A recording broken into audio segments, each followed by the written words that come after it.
Hello everyone, this is TCC Magic. This is the 749 note from K Pen OK. Each set of 749 note includes the following: 1, 2, 3, 4, 5 notebooks. These are special notebooks, each with 100 pages, so in total there are 500 pages. Therefore, a set can be used up to about 100 times. Okay, now every page in these notebooks has been specially designed by teacher Pen Kai. Not only can they be used as regular notebooks, but they can also achieve very precise and discrete positioning.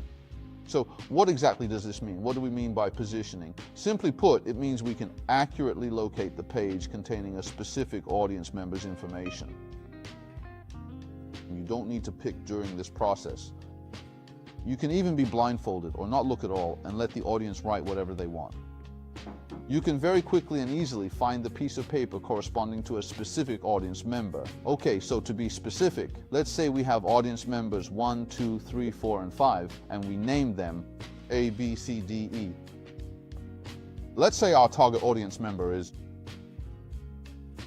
E. Okay, then we have each of the 5 audience members write some information on a slip of paper and then have them crumple their own slip into a ball. After mixing them together and shuffling them, we can very quickly, without looking, find the paper ball belonging to audience member E. This is the main function of the 749 note.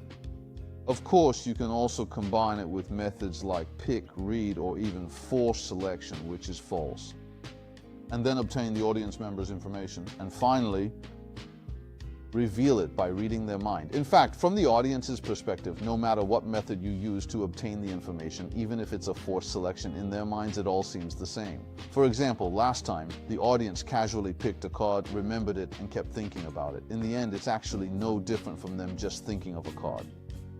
The difference might not be that significant. Okay, so these are the methods you can use. Combine them with the main features of our 749 note to make the effect look even more incredible and a bit more magical. In addition to that, you can also use it as regular blank paper or a notepad for daily use. Okay, so that's the basic functions and usage of the 749 note. As an accessory for Mentalism, we also hope it can become a part of your everyday performances. Okay, so that's the 749 note. We hope you'll like it.